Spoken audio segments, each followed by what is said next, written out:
Parents didn't invite me to Thanksgiving. Mom said, "Your sister I's bringing her boyfriend to meet the family. She doesn't want you there. Your blue-collar job would embarrass her, understand?" I said, and left. 5 days later, they rang my doorbell, furious. The moment they saw me, her boyfriend immediately said, Mom's voice was trembling, though she tried to make it sound casual. "Your sister is bringing her boyfriend this year. She doesn't want you there. You understand?" I said I did. Then I hung up. I stared at the dead phone line for a long time, the kind of silence that hums. Thanksgiving had always been our family's sacred ritual. Mom's pie, Dad's predictable jokes, my sister's fake laugh. I'd worked double shifts just to afford the gas to drive home every year. But this time, apparently, I wasn't fit for the table. Blue-collar embarrassment. That's what my mother called me, though she never used the words out loud. 5 days later, the doorbell rang. I knew it would. I wiped my hands on a rag and walked toward the sound. Through the peephole, Mom's furious face, Dad right behind her, and my sister, trembling. Her perfect boyfriend stood beside them, trying to look calm. When I opened the door, his first words weren't a greeting. They were an accusation. "You set us up." I smiled. "Come in. You'll want to sit for this." It started the day Mom called. After she hung up, I sat at my workbench, hands stained with grease, air thick with the smell of metal, and I laughed. Not bitterly, not sadly, just a quiet, measured laugh. Because betrayal has a sound, and I'd heard it before. See, my sister, Emily, had always been the golden child, the one who got the applause I helped build.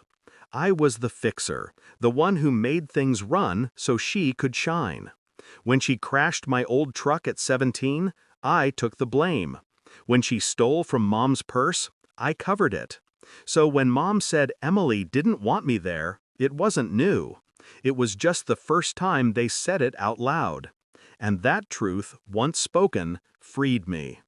Her boyfriend, Ryan, was the kind of man who introduced himself by his salary. Finance type. Watch worth more than my truck. When I first met him last year, he shook my hand like it was something he was forced to touch. I remember thinking, he sees me the way my family does, a useful nobody. So I started paying attention. People like Ryan leave trails, loose ends, digital fingerprints. I'm no hacker, but I fix machines for a living, and people aren't so different. You just have to know where the screws are hidden. 3 nights after the call, I found his name in a public record. 2 shell companies, both registered under aliases, both linked to a local contractor. The same contractor building Dad's new rental property. Emily bragged about how Ryan was helping Dad with the investment. I doubted Dad even knew what that meant. So I followed the numbers. Turns out, Ryan wasn't helping. He was draining, redirecting funds through a quiet little side door in the paperwork. My family had always treated me like I was simple. I decided to let them keep thinking that. The plan came together easily. I printed what I found. Every falsified document, every wire transfer, every signature. Then I sent an anonymous packet to Dad's email, 1 hour before the Thanksgiving dinner. I knew he'd check it before carving the turkey. I could picture it, Dad's face reddening, Mom's panic, Emily's confusion, Ryan's charm cracking like old paint. And I didn't show up. I let them stew in their own feast. Now, 5 days later, they stood in my doorway, all heat and desperation.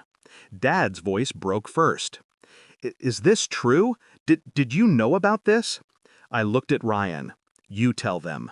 His jaw tightened. He tried to hold my gaze, but he couldn't. He framed me. That's what this is. Some twisted payback? Emily's lip quivered. "Why? Because," I interrupted softly, "I fix things that are broken, even families." Ryan snapped. "You think this makes you better? You ruined me." I stepped closer, just enough so he could smell the oil and metal on my hands. No, Ryan, you did that. I just handed you the mirror. The silence that followed was thick, like smoke after a fire. Dad's shoulders slumped. Mom looked smaller than I'd ever seen her.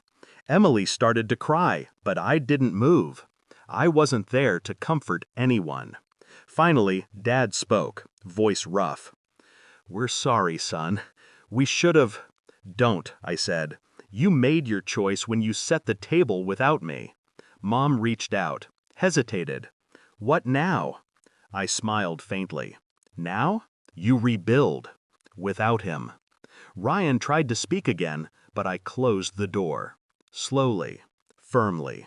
The latch clicked like a final period. Later that night, I sat on my porch, watching the lights in their car fade down the road. The cold air felt cleaner than it had in years. For the first time, I didn't feel like the family disappointment. I felt precise. Some lessons, I've learned, can't be taught at a dinner table. They have to be served cold.